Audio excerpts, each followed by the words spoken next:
Yeah, hi Vinas. So I'm back here to give some mind map. Yesterday we were discussing about mind maps for almost all the type of bacteria, virus and the fungus, right? So now I'm just going to give the mind map of few bacteria, like how you need to identify the bacteria, how you need to identify the infection caused by the bacteria, and followed by how you need to treat the diagnosis or the infection. Okay, so this is basically a combination of few subjects, like whatever we are doing, the anatomy of the bacteria will be in your microbiology, and whereas your clinical features and everything comes under your general medicine, followed by investigations, everything again you will come back to your microbiology and few areas of your general path, and followed by the treatment plan is again your pharmacology and general medicine. So we're going to deal few important things. So straight away now I'm going to discuss about the gram-negative cocci, so in which the main one is the Nesseria. Okay, so the common points for this is gram-negative, non-spiraling, non-motile, oxidase positive, and mostly it appears as diplococci. You can see in the diagrams it appears as diplococci. And the most two important bacteria which are included in this is, one is meningitis and second one is gonorrhea. So the next important thing that you have to make a note is the difference between these two, like how to identify these two organisms. It's very simple. You know, meningitis, meningococcus. So you know meninges, which are surrounding the brain. So you can simply remember it as capsulated, means it has a capsule around it, protection capsule, similarly like your brain has meninges around it. So the meningococcus will have capsule. Second one, it is a lens shaped. Okay, it is lens shaped. Few people call it as half moon shape. So easy to remember, it is something like half moon shape. You can remember it as M for M, half moon shaped. And the third one, it ferments both the glucose as well as the maltose. M again here and M. It ferments both the glucose as well as the maltose. And it is present both inside the cell and outside the cell. Most commonly it is inside the cell, intracellular, and occasionally you can find it extracellular also. Whereas coming to the comparison of gonococci, it is non-capsulated. G looks like kidney, right? It looks like a kidney shaped. So it's a kidney shaped. It ferment only glucose, whereas this both the glucose as well as the maltose, and it is mostly 99.99% of the cases it is intracellular and most commonly associated with the neutrophils. Means I hope you remember the structure of this WBC, granulocytes. If you see the neutrophil like this, okay, and these cocci, diplococci, will be present inside the cell, inside the neutrophils. Okay, so this is mostly intracellular, most of the times when compared to the meningococci, which is both intra as well as extracellular, it is an intracellular thing. So I'm repeating again, it is capsulated, lens shaped or half moon shaped, ferments both the glucose as well as maltose, present both the intracellular as well as extracellular. So we'll go and detailedly discuss both of them. These two are the most important things right now. Okay, so first we go with gonococci. So coming to the gonococci, apart from the things which we have already discussed, one is it is not non-capsulated. It is non-capsulated, right? And it is kidney shaped. G is kidney shaped. It ferments only the glucose. It is mostly the intracellular, present in the present in the WBC, that is neutrophils. Okay, so apart from this, what we have to know? So there is one scientist who has classified these gonococci basing upon their pillae. Okay, So basing upon the villi, they have classified it into 4 types. That is type 1, type 2, type 3 and type 4. Out of which type 1 and type 2, they have this villi. And they are virulent. Means villi is one of the thing which causes virulency. Whereas type 3 and type 4, they don't have this villi. And they are non-virulent. Clear? Type 1, type 2, they have villi and they are virulent. Type 3 and type 4, they have no villi and they are not virulent. So apart from this, you have protein 1, protein 2 and protein 3. So what are their main functions or concerns? So protein 1 and protein 3.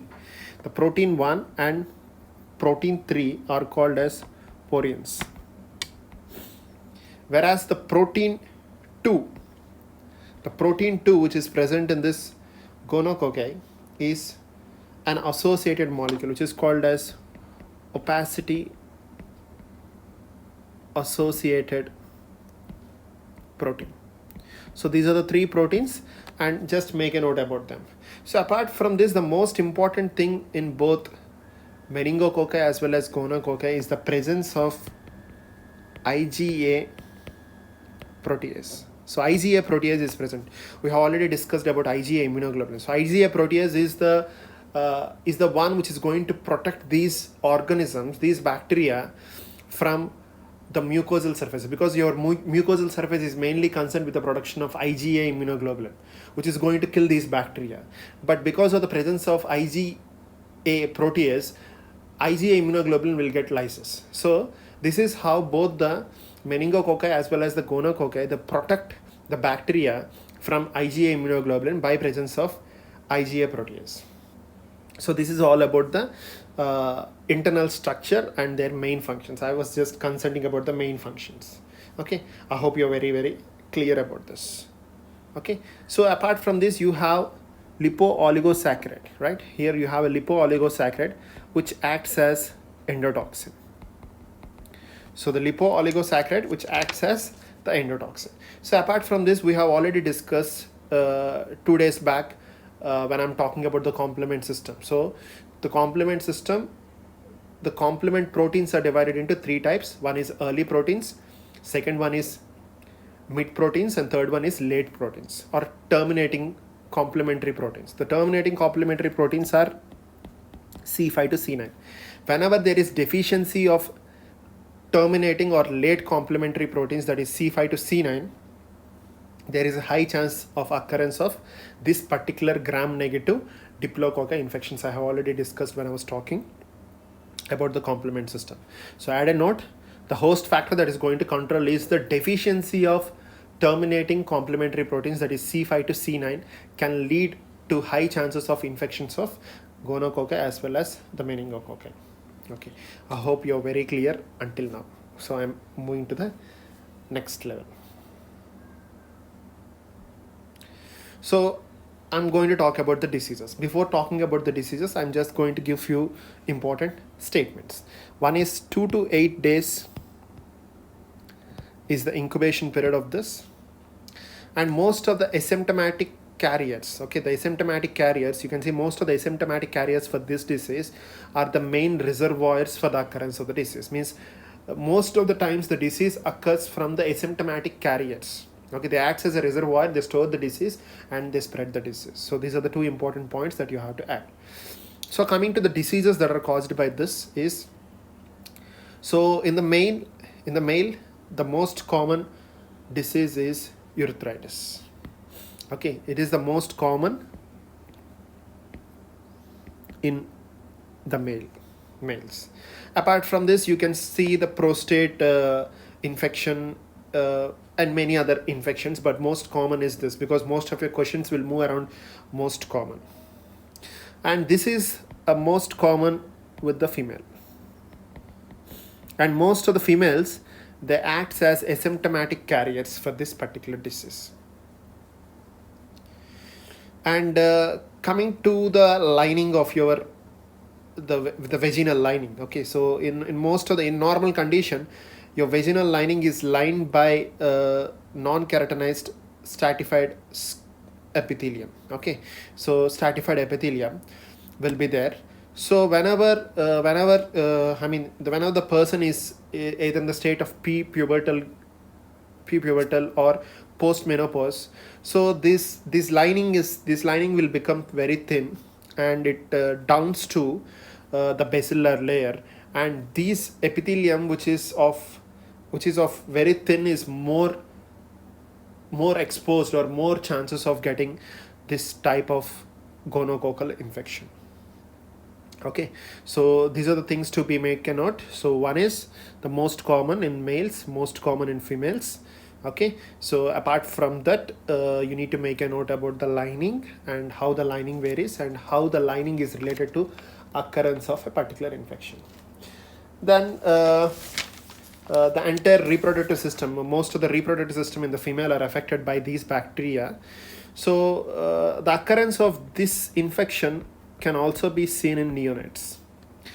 Basically, the neonates get the infection from the mother during the period of delivery. So during the delivery, okay, so the baby moves around these organs where the infection is there, and the baby gets the infection. And most common infection in the baby is ophthalmia neonatal. Ophthalmia neonatum is the most common disease that is most commonly seen in the neonates, and it is transmitted from the mother. And the treatment, okay, I'm just going to give a rough treatment. The rough treatment for this is the application of 1% of silver nitrate eye drops, or you can use eye drops either with the presence of antibiotics like erythromycin and tetracycline. So they can give some positive results in this particular condition of ophthalmia neonatum. Okay, so we're done with this. So we'll go to the next level. So how you'll do the infection, how you'll do the investigations. And the most common specimen that is obtained is from urethral discharge. Okay, so the reproductive discharges you're going to take, and you're going to go for the microscopic examination. And I'm going to give few transport medium as well as few culture medium, which are very, very important in examination point of view. And both this transport medium and culture medium are almost common for both this Gonococci as well as Meningococci. So it is common. The most of the transport medium are common for this both Gonococci as well as Meningococci. If it is less than 6 hours, the transport medium, if it's less than 6 hours, then you have to go for Stewart medium or Ames medium. If it is more than 6 hours, then you need to think about JEM BEC medium or Gonococcus system. So this is about the transport medium. So when I'm talking back about the culture mediums will be different for acute cases and will be different for chronic cases. So in the acute cases, you can go with a simple chocolate agar. Whereas in the chronic cases, you need to go for a selective medium, that is Thayer-Martin medium. And make a note, a modified Thayer-Martin medium is used for your meningococcus. For your gonococcus, you can go for a simple thing, that is TM medium, whereas for your meningococcus, you have to go for a modified TM medium. And coming to the chronic cases, okay, so coming to the chronic cases, most of your chronic cases or asymptomatic carriers are very difficult to identify. Or it is very difficult to isolate the bacteria from the culture, either in the chronic cases, or you can add a word in the metastatic cases. Means this gonococci, apart from presenting in the most common areas of infection, sometimes it may disseminate. Okay, means it may spread to wide areas or other areas. But in that particular cases of the metastatic cases, or in the case of chronic cases, it is very difficult to isolate the organism by using the culture mediums. So in that case, you can go for serological test, and basically the easy way identifying this particular organism with the serological test is just by targeting pili.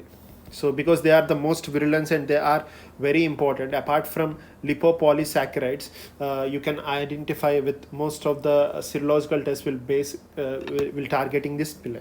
Okay, so I hope you're very clear until now about the investigations. And coming to the treatment plan and the drug of choice, the treatment plan mostly moves around the drug of choice. That is going to be a pharmacology part, so I'm not going to touch anything related to the pharmacology part. Okay, so just try to focus up to this level of investigation. So treatment is very simple. For every bacteria there will be one drug of choice. That is the most commonly asked question, followed by you can keep a second drug as the second option. Okay, so most of your questions will move in the pharmacology related to this, basing upon the drug of choice, because they are going to give a description. A female or a male of this is recently has the sexual intercourse with a woman, so they're going to give some description about their about the symptoms or anything. And upon the examination of this the vaginal secretions from the particular woman, okay, we got this particular slide, and they're going to give you some diplococci on this, or they can give you an intracellular diplococci. It means your diplococci will be present inside the WBC. So and they can ask you what is the diagnosis for this case and what is the treatment plan or the drug of choice for this case as an application based question. Okay, I hope you're clear. So I'm going to the second one, that is meningococci.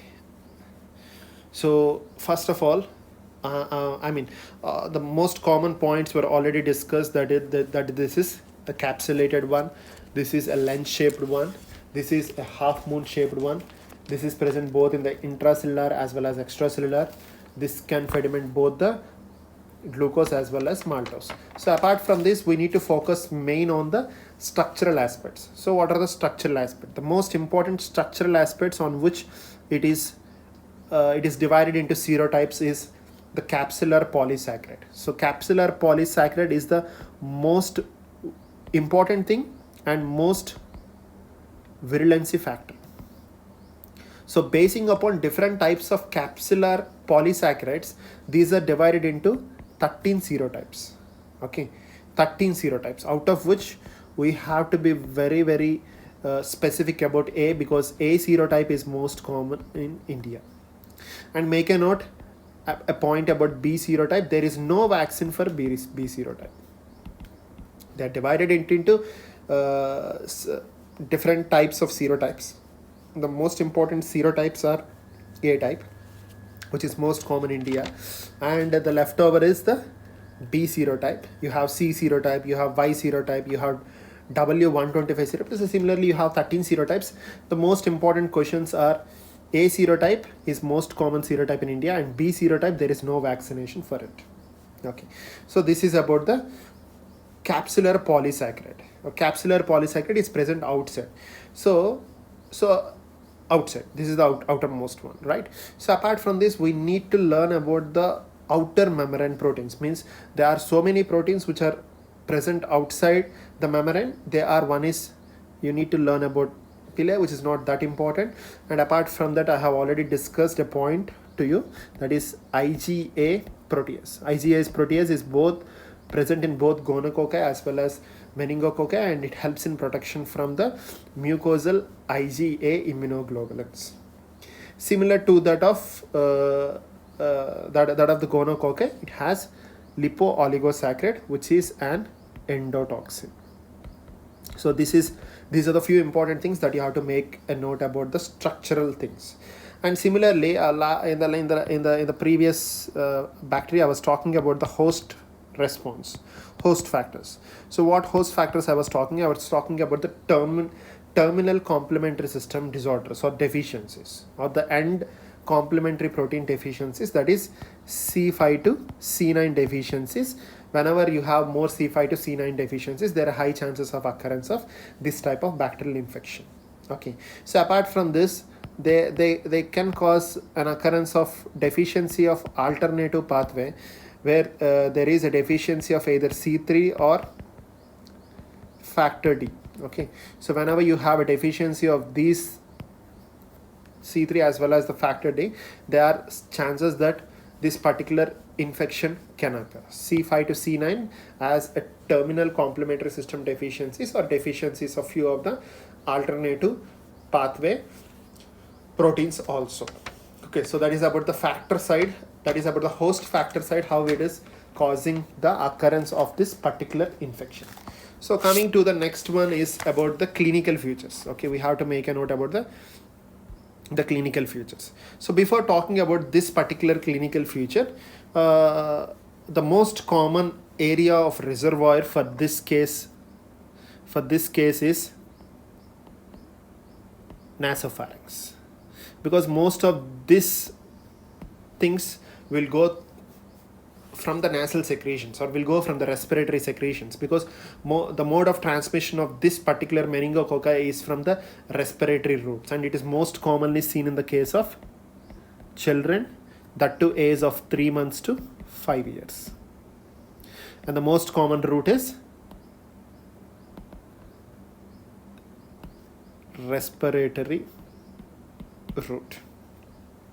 Okay, so the most common clinical features, as most of us know, the first important clinical feature is meningococcal meningitis. Okay, very well known term, meningococcal meningitis.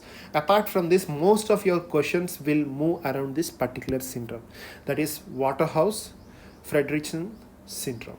Okay, which is also called as hemorrhagic adrenalitis. You can see hemorrhagic adrenalitis. So how you can identify this particular syndrome is, the first important feature for this syndrome is septic shock.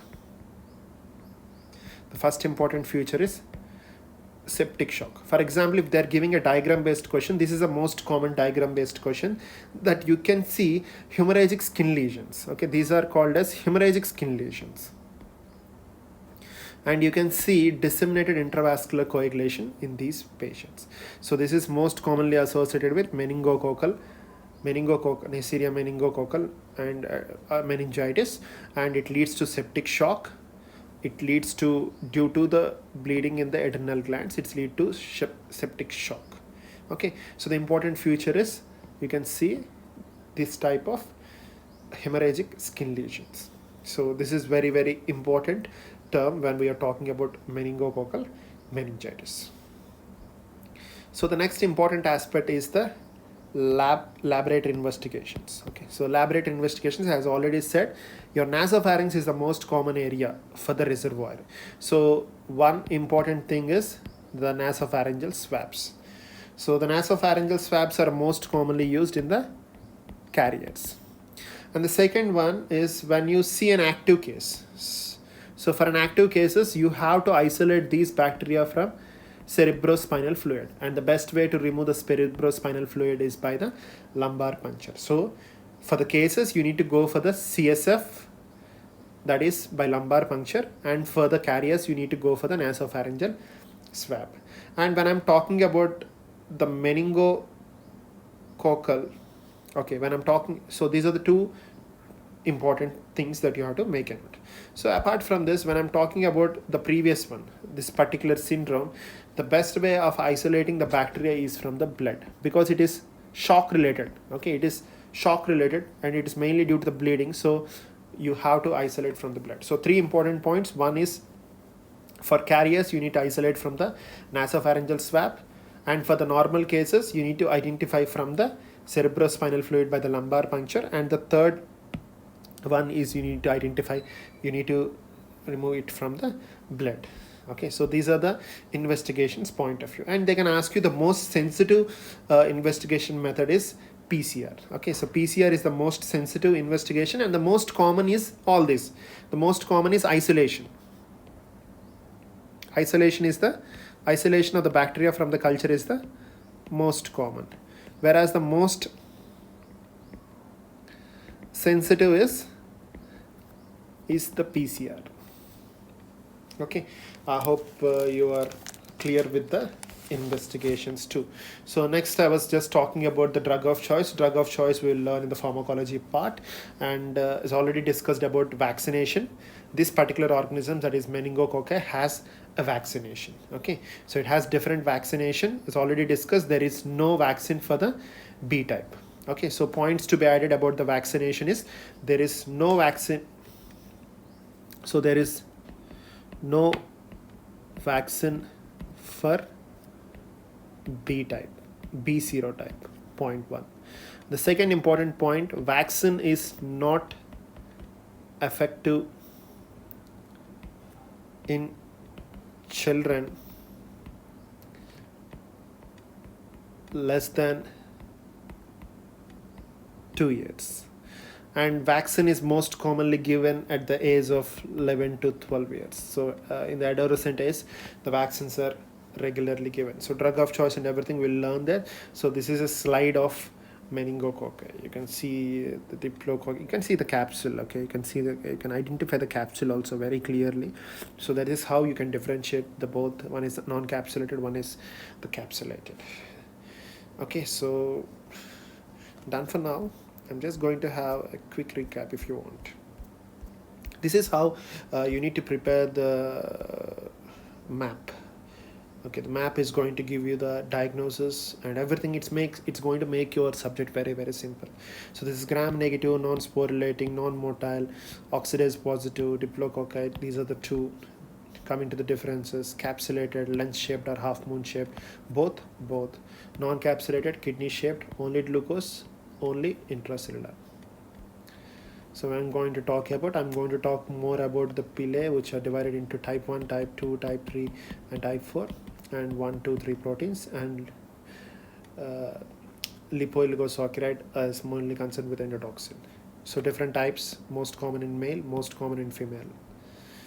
Coming to the investigations, I have discussed about the culture mediums, make a note. The next one is, I'm more concerned about your serotypes, divided into 13, out of which A is most common in India. And I have discussed about this. Okay, the peculiar feature is septic shock, hemorrhagic lesions, and disseminated intravascular coagulation. Nasopharynx is the most common area for the carriers. Nasopharyngeal swab. Normal cases you have to take lumbar puncture. Most common is PCR, and isolation is the most commonly used, and most sensitive is the PCR. So this is one. No vaccination for your B type, not effective in the children less than 12 years. 11 to 12 years. So is most commonly given in the age of 11 to 12 years.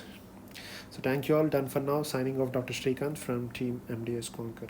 Stay positive. This is how you need to prepare the road maps for the cases, because NEET 2020 is an updated paper, is a modified paper.